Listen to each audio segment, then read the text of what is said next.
Chances are you probably already know this story. A nerdy down-on-his-luck kid named Peter Parker gets bitten by a radioactive spider at a science exhibit. Through a random stroke of luck, or in some cases a curse, Peter Parker gains superhuman abilities. This normal, everyday kid from Queens, New York now had increased strength, incredible agility, and could stick to walls. With his profound knowledge of science and his brilliant mind, he developed web shooters for himself to allow him to spin his own webs. Peter creates that iconic red and blue suit to capitalize on his newfound abilities, and soon enough becomes a novelty TV star known as Spider-Man. Through Peter's ignorance, he avoids interfering with a getaway thief, something he could have easily stopped, and later learns that the same thief had killed his Uncle Ben in an attempt to rob him of his car. It's at this moment in Peter's life where everything had changed. It's at this moment where he learns with great power there must come great responsibility. And it's at this moment that Peter Parker became Spider-Man.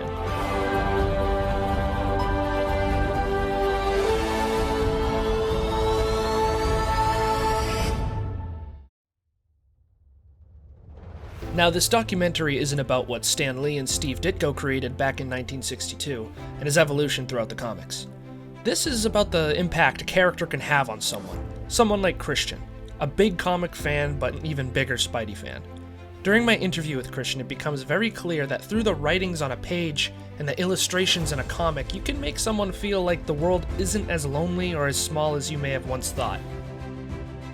It's clear that Spider-Man has impacted Christian and many of us through his character and his stories. But interviewing Christian has allowed me to show what exactly it is about the webhead that people find so friendly neighborhood.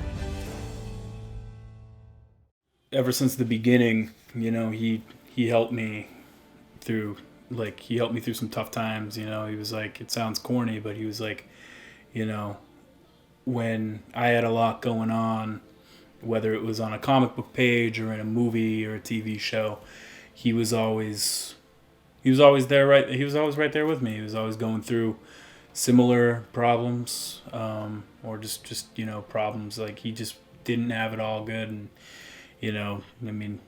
like many people, neither did I. So it's just like having it right there is just, having him, like, I looked at him as like the close friend. I know whether it was the pages, the video games, TV, like movies, he was just always right there with me, my entire life. I think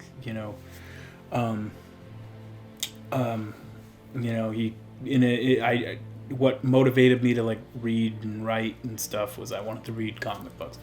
I wanted to be able to write down his name. I wanted to make my own comic books with Spider-Man in it. And with all these movies, just growing with him, whether that's like one adaptation to another, I think that just looking back, like I still want to grow with him, even though our newest adaptation, Young, whatever. I think that just watching him overcome time and time again, that's what he means to me, is that, no matter how hard life can get, no matter what happens, in your life, there's other people that are going through the same thing. Even if you can climb walls and pick up buildings, they can, they're going through that same problem that you're going through, whether it's loss or, money, financial, just like feeling like fitting in, it's just you're not alone when it comes to Spider-Man. That's it. I mean, this is no exaggeration, but he was one of my first memories, that 90s animated TV show with Christopher Daniel Barnes. I remember watching that. I was a few years old at the time, and I remember that was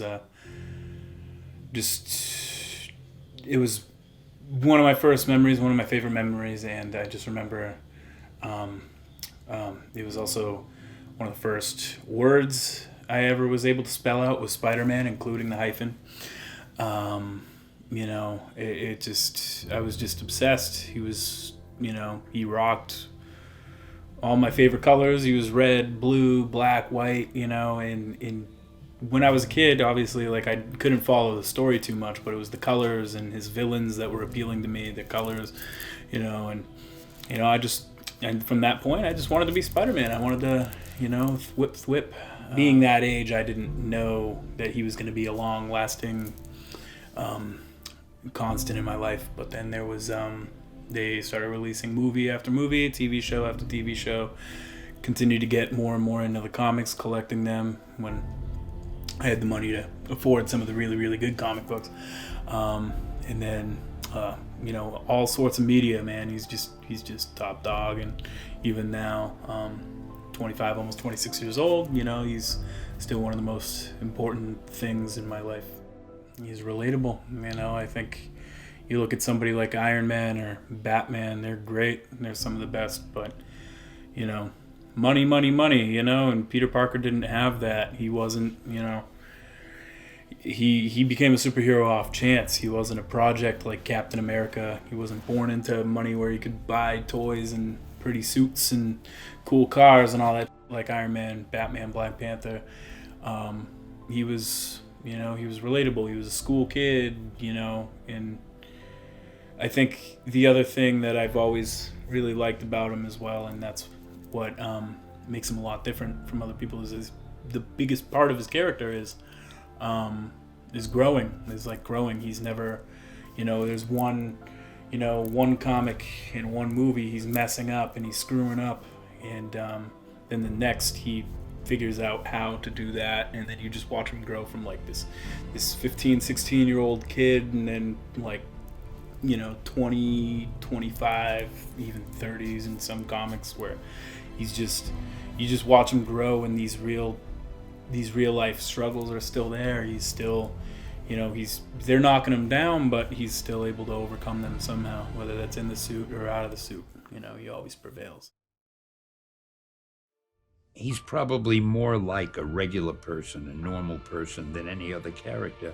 And I try to make him that way because I guess until Peter Parker, no superhero or no superhero's alter ego had ever had to worry about making a living, getting along well with girls, being popular.